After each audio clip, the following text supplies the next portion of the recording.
Well, here we are, on the morning of February 3rd, 1946, on this far-off Pacific paradise, over 4,000 miles from San Francisco.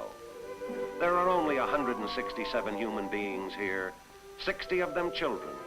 From the coconut palms, the pandanus and breadfruit trees, they get food and the material for their dwellings, of which there are only 26. They depend on their own arts and crafts. They are proudly self-sufficient. They are astonishingly intelligent. They are a gentle and lovable people.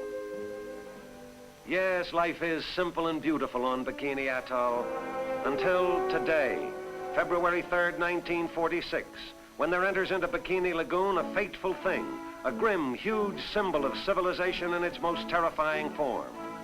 Arriving is Commodore Ben H. Wyatt, United States Navy, with a startling request. Will the people of Bikini abandon their paradise so that the United States can use it for a certain experiment with the fantastic, the incredible thing called the atomic bomb?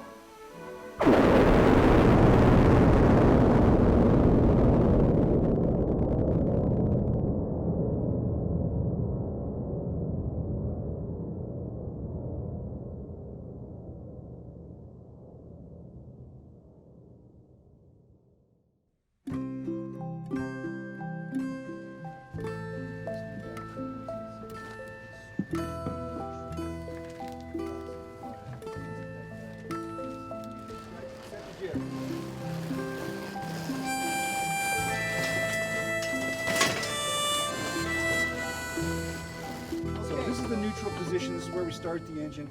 We need to stay all unessential crew away from this. We also I'm grateful to be here.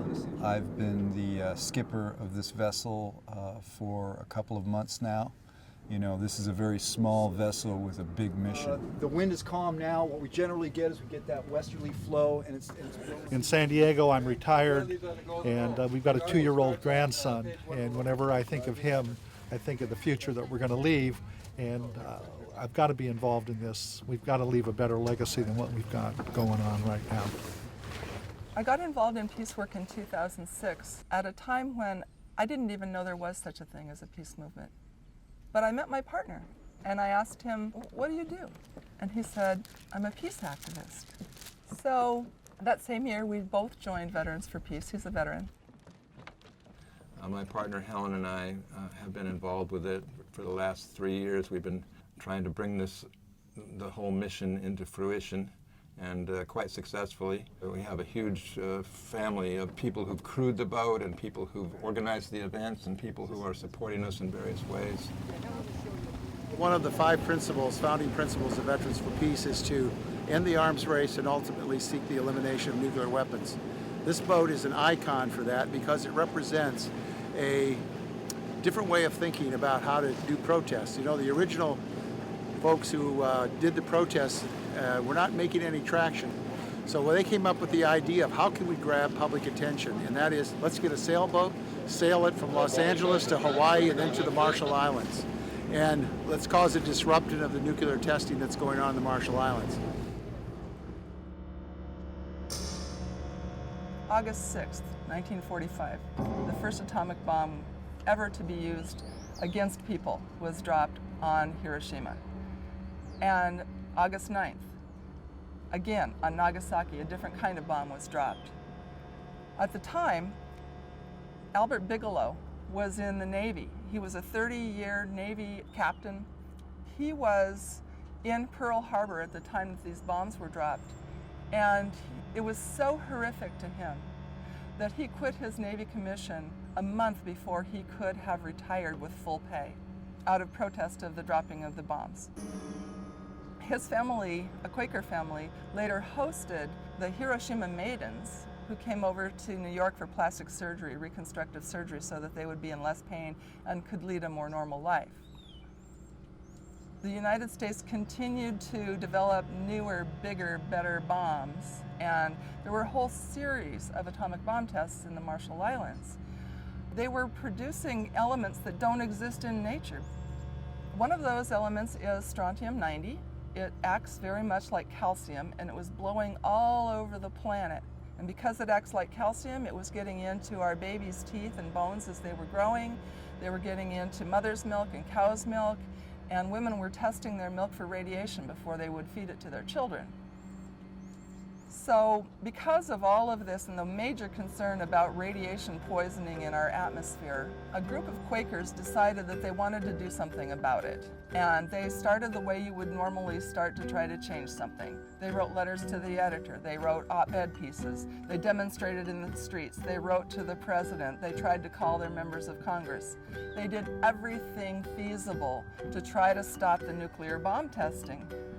Ultimately, they weren't successful then, and they decided they needed to escalate in their tactics. So they decided to get a boat and sail it into the testing zone and just put their lives in the way of the nuclear bomb tests. So Albert Bigelow bought the Golden Rule and sailed it out of San Pedro near Los Angeles.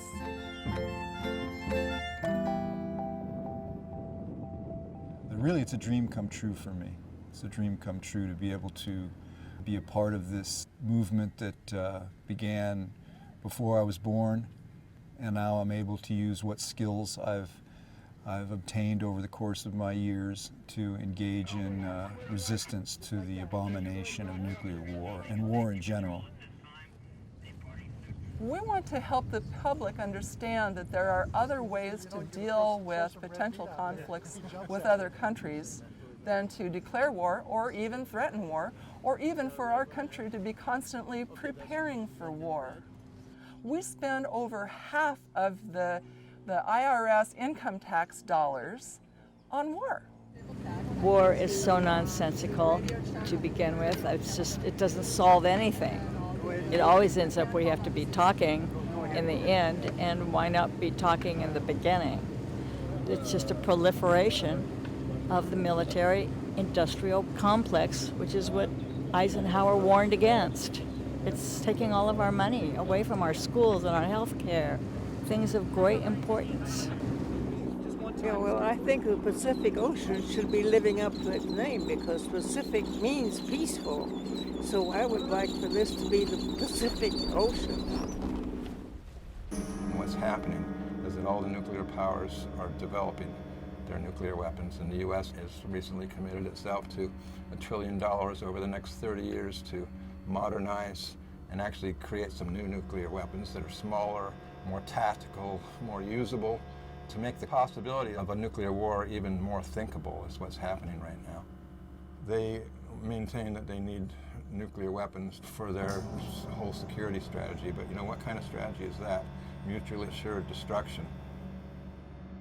And the very real threat of a nuclear war between North Korea and the U.S. with our President Donald Trump threatening to totally destroy North Korea. And of course, North Korea promising to respond in kind. So it's a very, very dangerous situation right now. Affirm, Baker, This is semaphore. This is the letter N in semaphore. This is the letter D in semaphore. So it's nuclear disarmament, and that is the sign that evolved. The peace sign. As we sail on our voyages, we've had 3 years now, mostly on the West Coast, and we're always running into people who are either new people on the crew of the Golden Rule or on the sister ship, Phoenix of Hiroshima. So there's a lot of history there. We run into like Quaker activists who say they went to their first demonstration when they were 7 years old, when their parents took them to a demonstration to free the crew of the Golden Rule. So they got to Honolulu, they resupplied, and they were headed to the Marshall Islands. Well, the Coast Guard cutter brought them back. And they ended up putting the members on trial and convicting them of a number of violations that were ultimately thrown out. So that attracted nationwide attention and worldwide attention ultimately. During their trial in Honolulu, another boat appeared at the same dock, 2 slips down, the Phoenix of Hiroshima, captained by Dr. Earl Reynolds, who had just spent 3 years studying the effects of radiation on children in Hiroshima. And they heard the story, and they attended the trial. And they were so moved by the bravery of these men that were going to put their lives in danger to stop this terrible arms race, they decided that they would take the baton and they would go to the Marshall Islands and put their own lives in the way. And when they got into the atomic testing zone, the Coast Guard caught up with them and arrested them and sent them back to Honolulu for trial. What that protest started was a worldwide protest against nuclear atmospheric testing, resulted ultimately in the signing of the Partial Test Ban Treaty of 1963. It also spawned the founding of Greenpeace and other activist organizations. Bigelow sold the boat, the Golden Rule. After the Golden Rule was sold in Honolulu, nobody heard from it for decades. And then in 2010, she was a derelict boat floating around in Humboldt Bay, and she sank in a gale.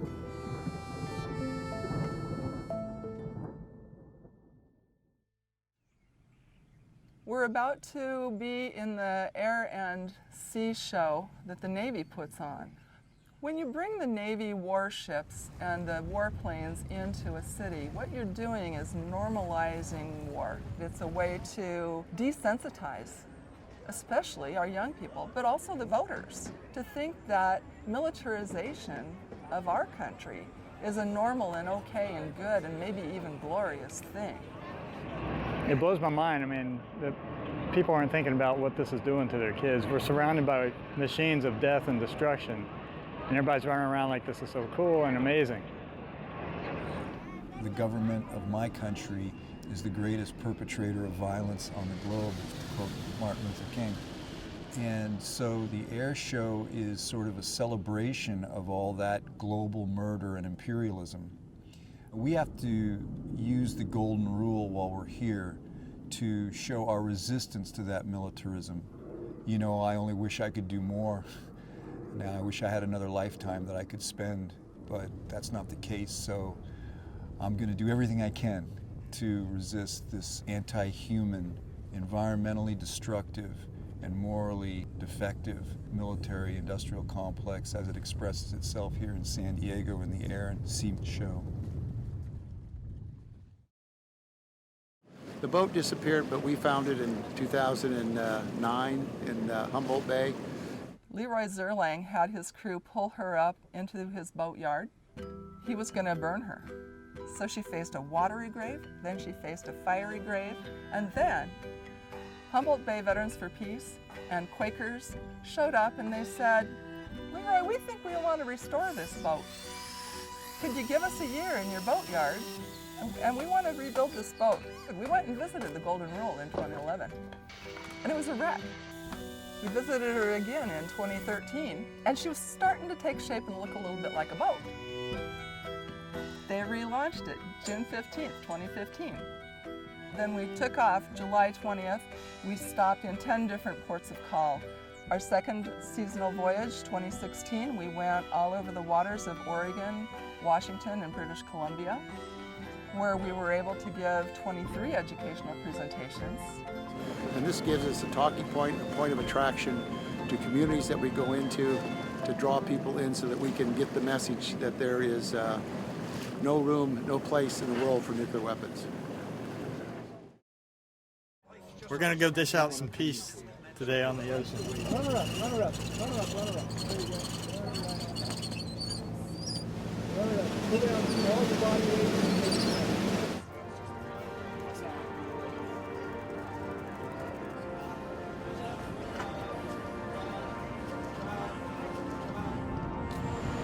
Are you interested in reading about the Golden Rule?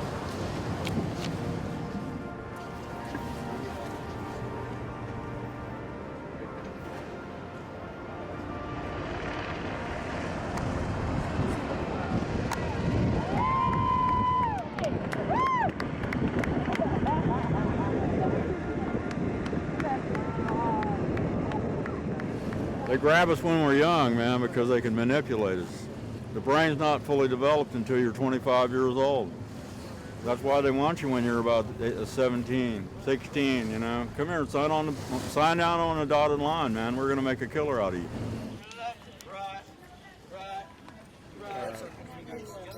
I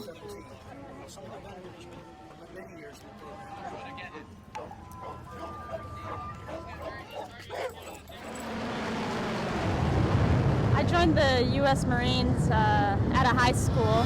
I served about 8 years. I served in Iraq for 7 months as well, and that was eye-opening. Overall, like, there are good experiences. I met a lot of good people and a lot of good friends that I still have. Yeah. But then there's other experiences, and after a while, I just decided to you know, get out and end my tour in the military.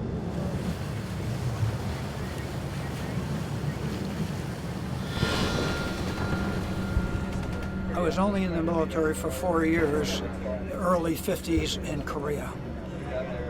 It took me a lifetime to realize what has happened to me because of that. And I'm a very talkative guy, and I did not talk about Korea for more than 50 years.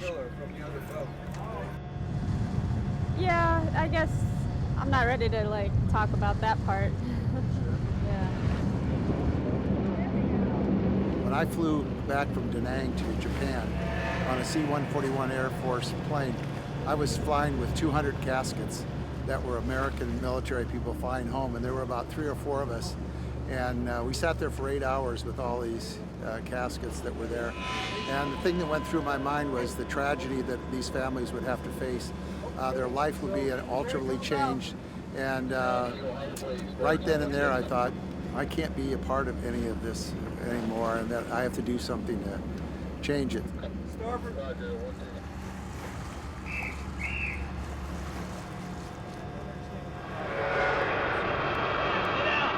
Trained as a Special Forces or Green Beret medic, and kept me in the States long enough to have the opportunity to talk to a lot of veterans who were returning from Vietnam. These veterans told me stories about atrocities that U.S. troops were committing against Vietnamese civilians in Vietnam. So that kind of sealed the deal for me. I said, there's no way I can be part of that war.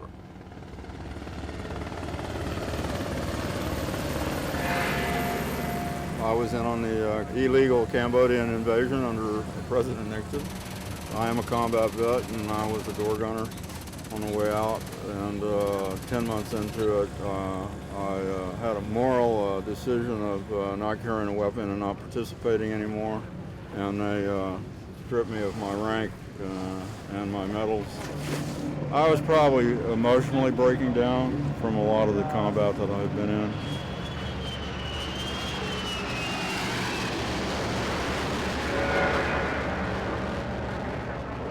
Two air crews came in. They always fly together.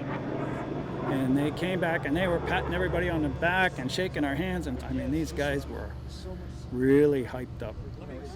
And it finally came out. What happened was is one of them, they're coming back from a bombing mission and they had a 500-pound bomb left. And they decided to drop it on a guy on a bicycle. And the wingman who was flying behind him said it hit the guy right in the back. He said that was the best thing. That's when I got an inkling that this really wasn't about protecting anybody.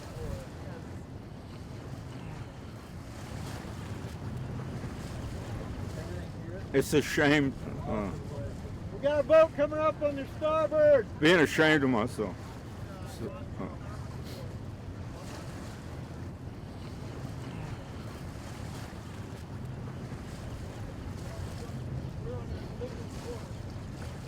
And being ashamed of my country, because we're not supposed to be like this, taking each other's lives over resources and objects.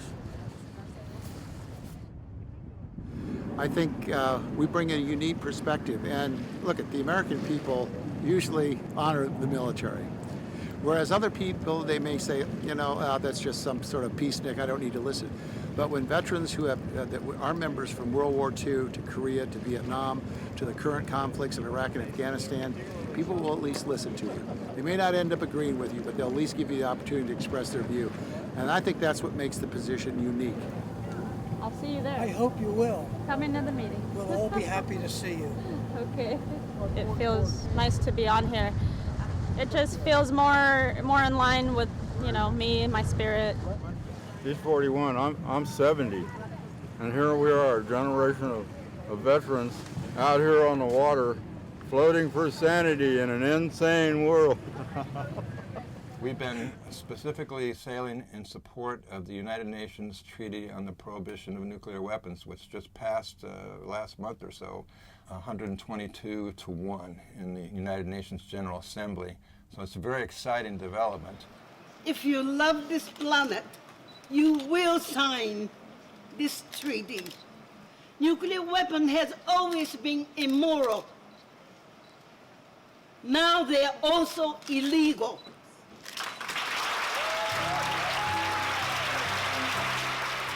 I'm really excited about the Nobel Peace Prize being given to the International Coalition to Abolish Nuclear Weapons. So what can you do to help stop the possibility of nuclear war? What we're doing about it is through education.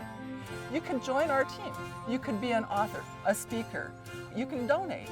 You can get involved with helping organize events and helping other people. Well, the original mission of the Golden Rule was to take bold action to stop nuclear bomb testing, to stop nuclear war.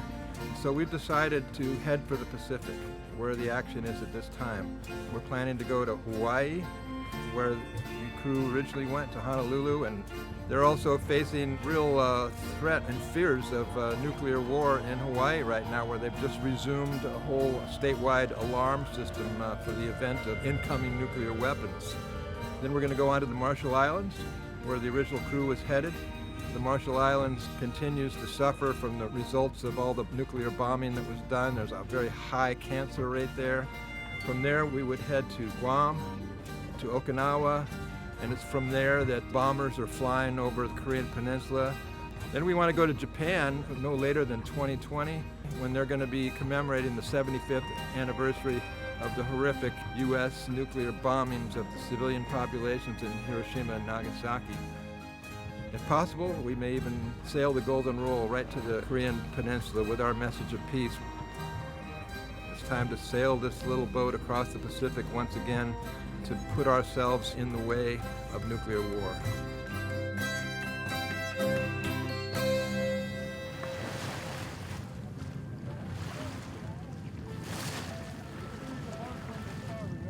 The question becomes, who is going to lead the effort to eliminate nuclear weapons? Who's going to step up? Who's going to speak out? You know, hope is something, in my opinion, that comes about with the effort put forth by human beings. But hope in and of itself is empty. When people are putting forth great effort, then there's hope.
Bicycle.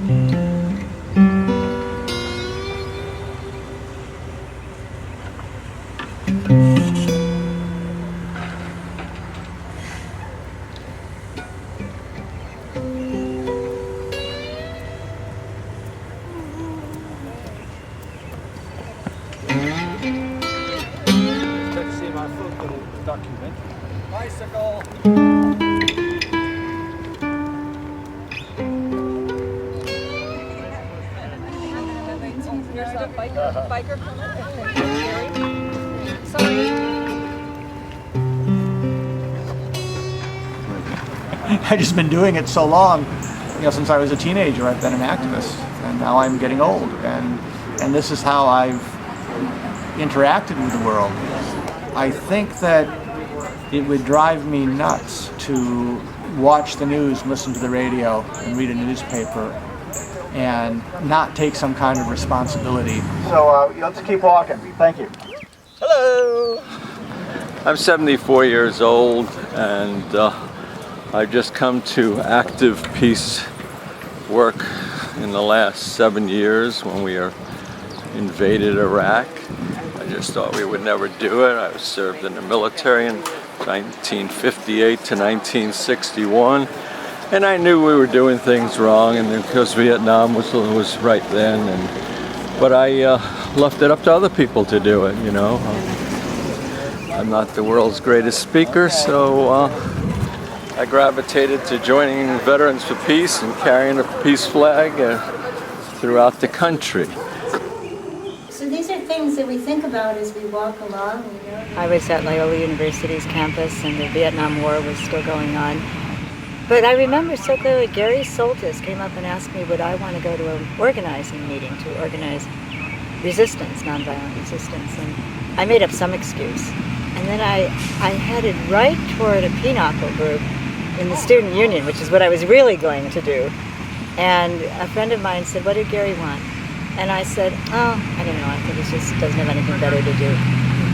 So it's easy in many ways for me to identify with large sections of the United States population who will just write off any kind of political activism as people with nothing better to do. And what changed for me was finally just not being able to reconcile talking the talk, but not walking the walk. In college, I was a business student, and a big decision came for me when it came time to graduate, and I had a job offer to work in corporate America. So I accepted the offer, but at the same time, I wasn't very happy because I was, my heart was in peacemaking and nonviolence. So about 6 months or so ago, I decided to quit my job, and I got involved with Voices for Creative Nonviolence, and one of my friends who's been involved with them for a while invited me to go on a delegation to Kabul, Afghanistan. I feel like I'm the kind of person who gets caught up in my own life, but I also realize that I'm living in a much bigger context. And there are people who fear for their lives on a daily basis. I'm here, and I'm so fortunate to have the things I have and to have the people and relationships that I have. And I think it's important to try to do whatever I can to make that possible for others. I grew up in Indiana, rural area, and eventually I lived in San Diego near the U.S.-Mexico border, and I saw Tijuana, and the comparison with San Diego is pretty stark. That's one of the things that helps me understand the divisions that people make between people regarding whether you have money, speak a certain language, or have a certain color skin that opens doors or closes doors. And I wanted to do what I could to eliminate those barriers that I conceived as unjust. We say the drones have got to go so the people can live in peace.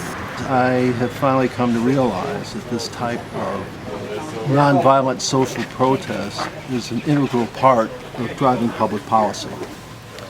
I've been involved in public policy most of my adult life.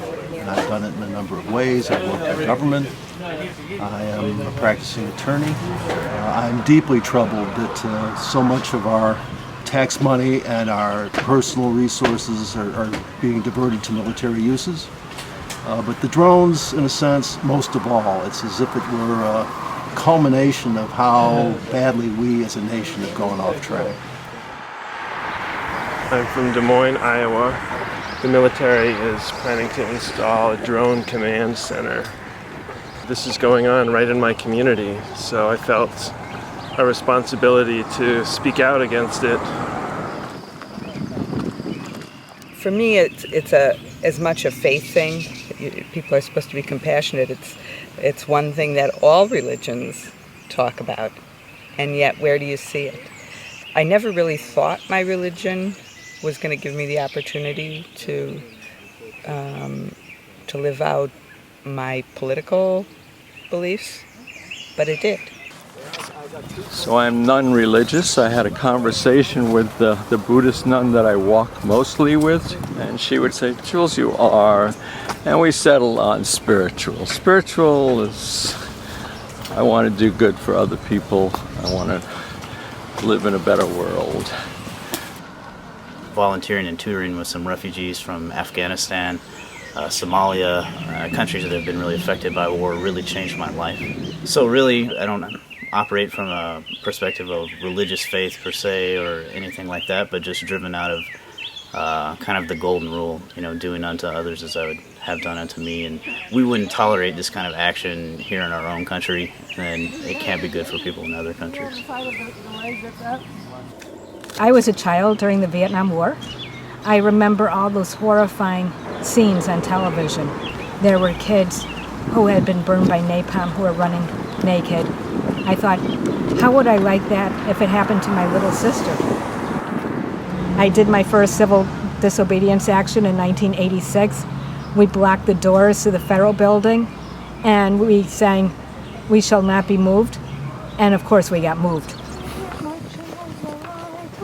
When my nephew was a baby, and we weren't involved in any wars at that point. So I made a promise to him at the time I thought was an easy one. I told him that nobody at his age would ever have to fight or die in a war. And during the Second Gulf War, I realized I couldn't keep that promise and I was brokenhearted. And I thought, I have to do something about this. 9/11 took place, and like the rest of the world, I was really shocked by the insult on humanity. And I was even more worried, though, about the speeches that our political leaders were making after the event. They were pledging vengeance and saying that they were going to reap revenge.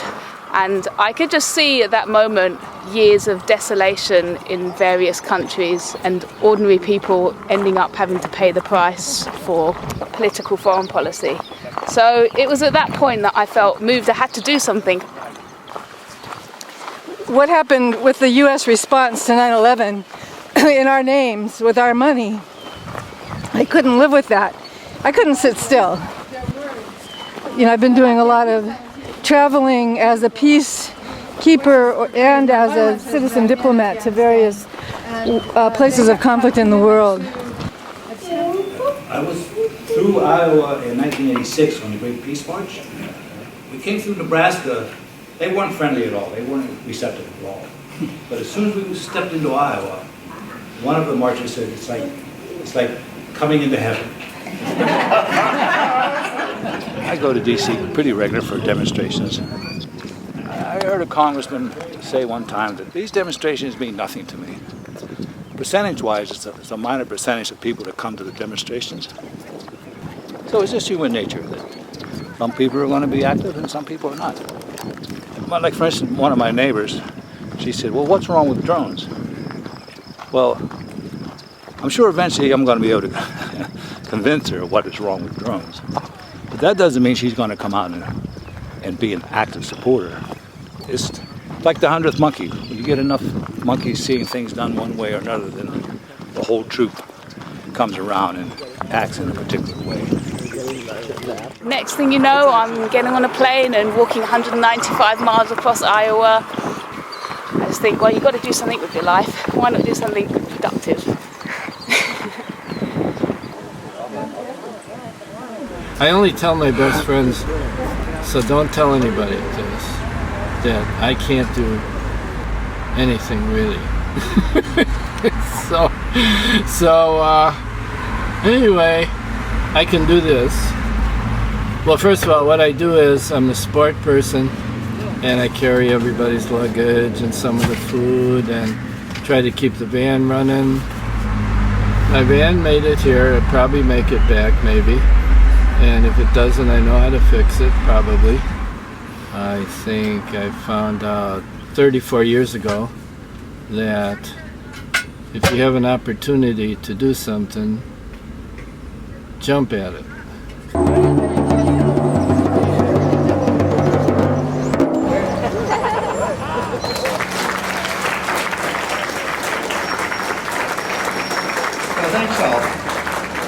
As I've mentioned, it was on May 24th that I was released from federal prison in Yankton, South Dakota, after a 6-month prison sentence for what I believe was pretty much trumped up trespass charges, an attempt of a group of us to bring a grievance to our government, to the commander of Whiteman Air Force Base. And our grievance is very real, and that's the grievance that's bringing us on this walk as well.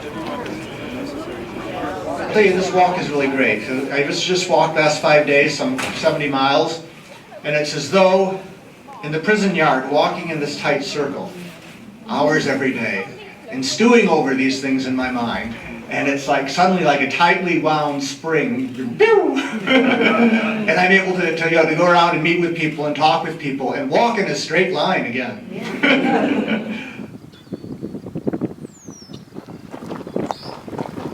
People hear UAVs, what does that stand for? They hear the word drones, what does that mean?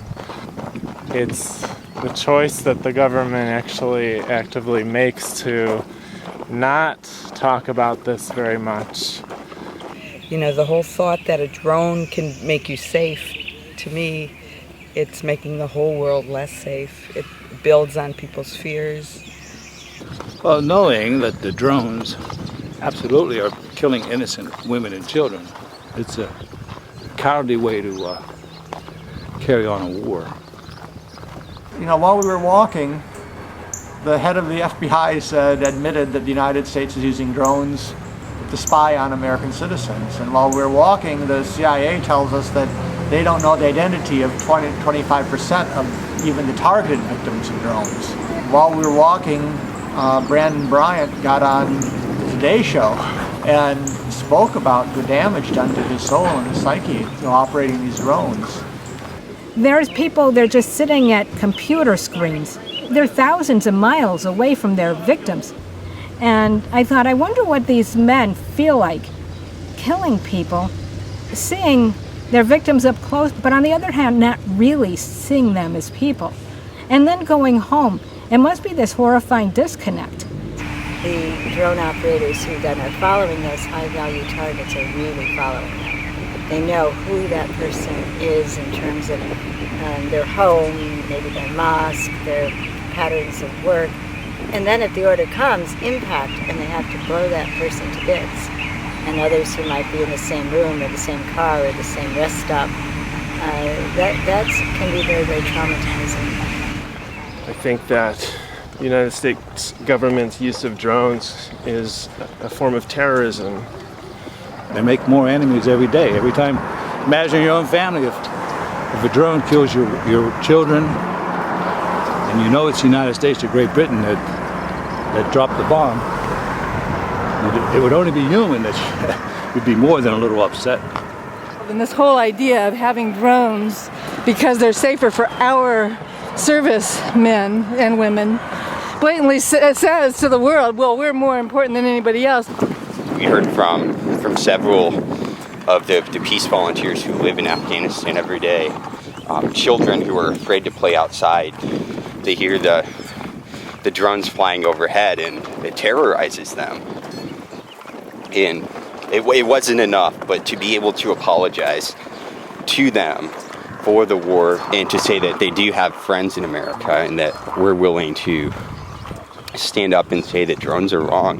And I think the U.S. public has to know that President Obama would get together weekly on a Tuesday morning with 100 advisors to decide who they were going to target and kill that week. Any young man between the ages of 15 and 30 who appears to be bearing a weapon could be eligible to be one of the ones who will be attacked. I've been to Afghanistan twice now and worked with a youth group, a non-violent peace group out in Kabul, and one young man, Raz Mohammed, who was a particular favourite of mine, he was telling me about his brother-in-law who was killed in a drone strike. He was in a house with 4 other young men around the age of 25, and a drone flew over and dropped a bomb on their house and killed all the people in the house, leaving Raz Mohammed's sister, a widow, and their child, an orphan. It was clear that these people weren't insurgents. They just finished a 6-month training course to become police officers. And there was no apology around the drone strike. There was no reparations. There was no explanation as to what had happened. And for us to do this as a nation defiles our tradition of being good citizens in the world. I think we all in America pride ourselves on being leaders. We're setting terrible examples around the world. Round the drone, everybody, round the drone, oh, raise your voices to ground the drone.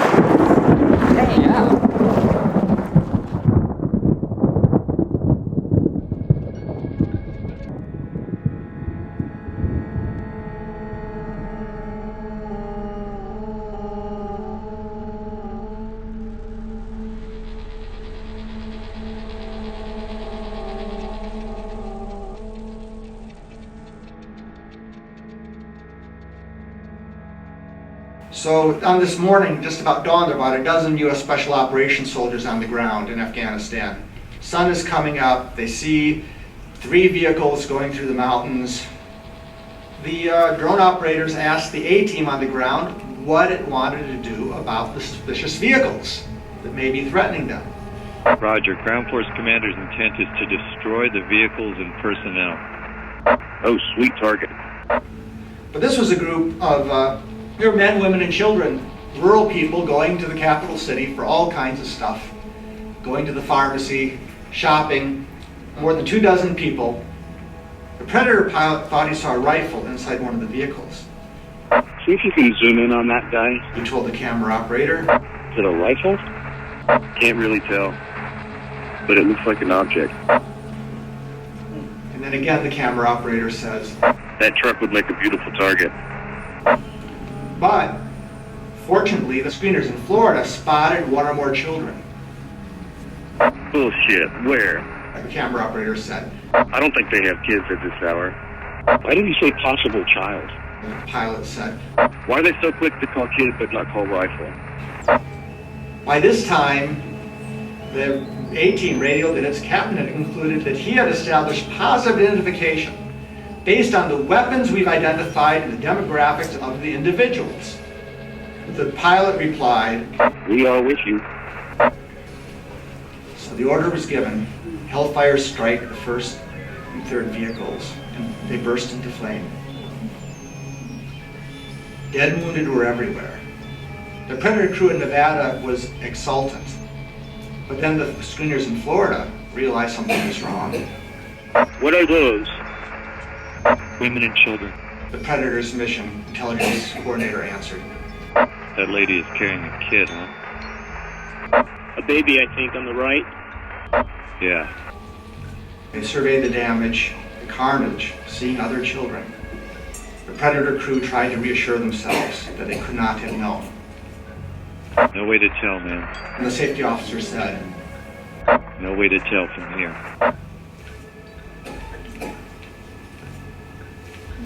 No way to tell from here.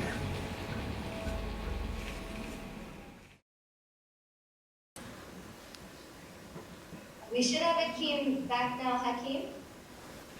Thank you, Kathy, and everyone else on the call. Sometimes, in the midst of all that the peace volunteers are going through, I wish we could tele-transport all of them to go for a walk in Iowa. To meet all of you, we are very grateful that all of you are walking there, and I think that's the feeling some of us have of wanting a different world, wanting a world or community.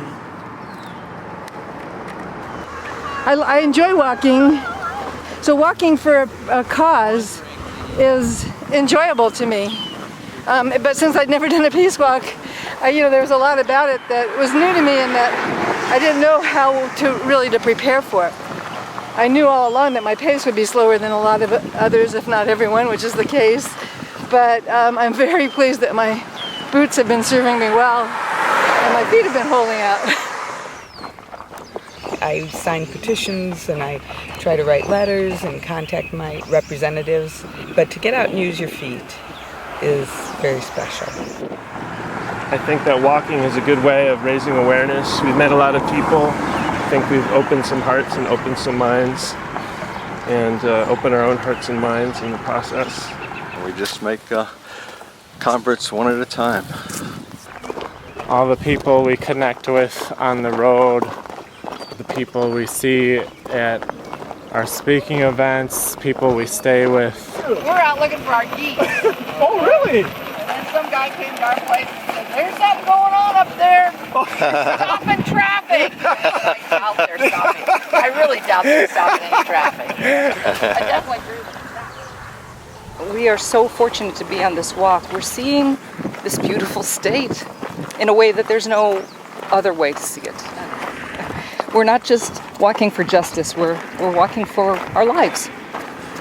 I like to think that in my life I take a step at a time to try to be on a path of nonviolence and compassion for others, and so this is literally taking a step at a time.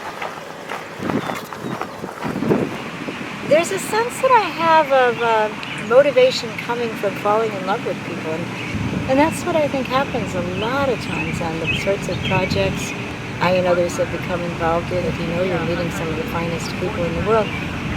I think the peace movement is kind of like when we hear our brothers and sisters who are veterans talking about their comrades in the trenches and the kind of love and bonds that develop when people are working together on a common cause and taking sacrifices and risking together.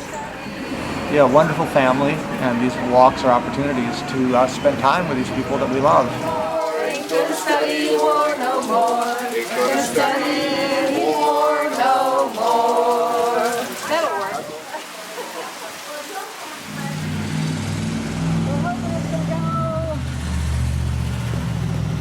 This is the last day, the very last day. Blessed by rain. It's a classic. Thinking about my left Achilles tendon right now, and my back full of mosquito bites. We're here at the very end of a 195-mile journey from Rock Island, Illinois to the Iowa Air National Guard Base in Des Moines. Very glad that I decided to come on this walk, and looking forward to the next one. We gotta know that drones are oh so wrong because they're killing human beings.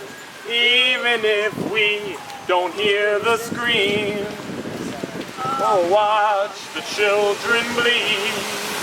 We gotta know. If all of our public policy were to be taken as a garment, it requires constant work. Either we're weaving the garment, we're embroidering the garment, we're sewing up tears. We will not have progress as a human race without a constant work on the social garment, and that is part of what I want to do in my own little way.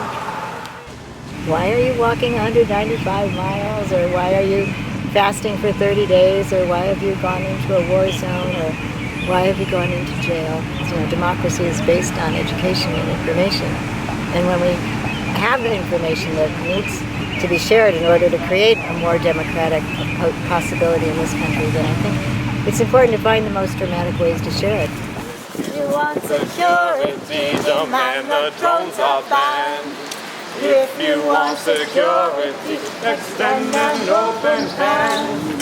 There's horrible things going on in the world, and often in my name, and I've got to speak out about that and act on that. And there's wonderful, great things, noble, courageous things going on in the world too.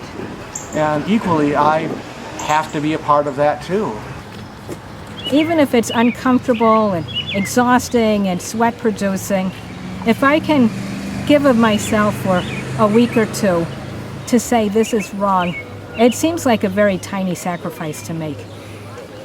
It seems to me that if ordinary people such as me can make sacrifices on behalf of peace, and maybe peace would come about. Now is the time to speak out. In fact, I mean, this has been going on, more intensely for at least the past 5-6 years, and that it's gone too far. We've, 5,000 people have already been killed from these drones, approximately around that number. We don't know the actual details, and that, even one is too many. So I think that people in the United States need to step up and start an action now. Here's the walkers.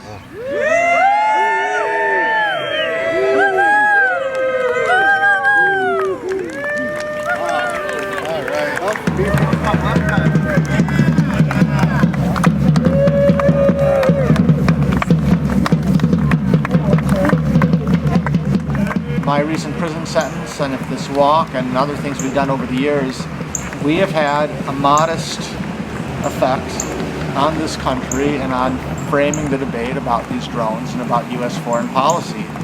And so I think this walk has been a great catalyst for people to process their thoughts about these drones and helping people come to the realization that the narrative we're given of a safe new technology that we can just be in awe of that's going to kill the bad people and keep the good people safe, the narrative is falling apart.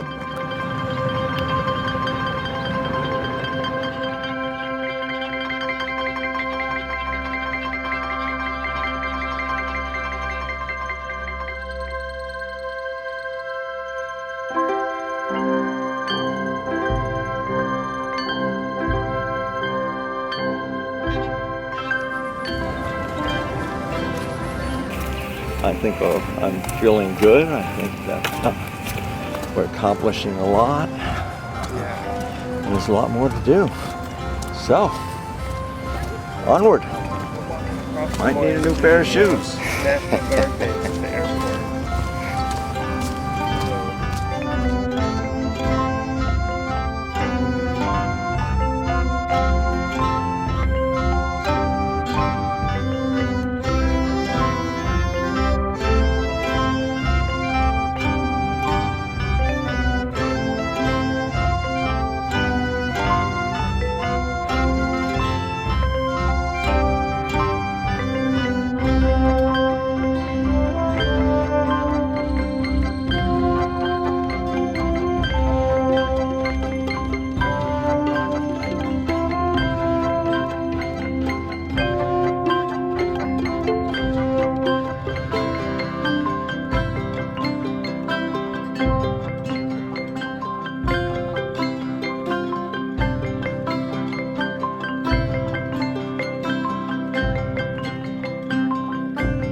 Who hide their lies behind an honest man's disguise.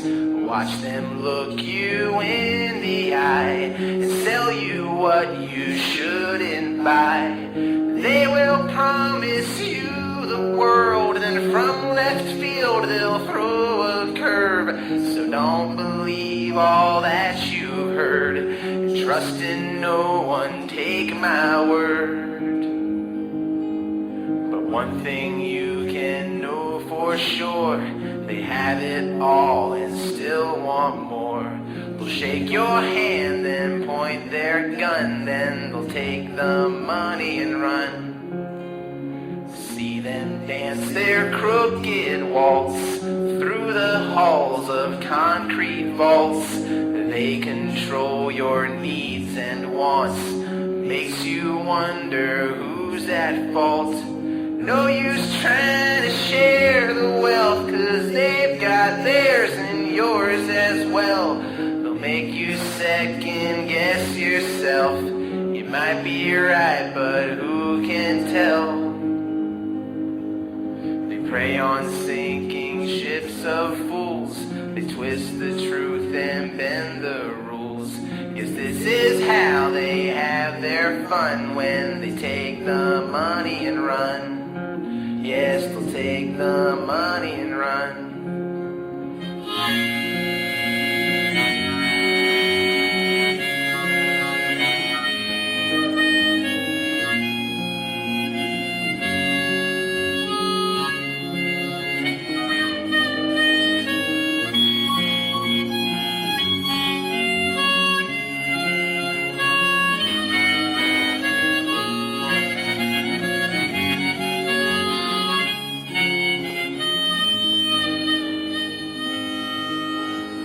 Justice knows no right or wrong, tipping scales and greasing palms. Here today and then they're gone. You're left on the bottom rung. So never underestimate a wink or grin or friendly face. We feed the spiders and the snakes, and that's the way the game is played. Lay to waste your health and home. You'll pay for things no one should own. And after all is said and done, they will take the money and run. Yes, they'll take the money and run.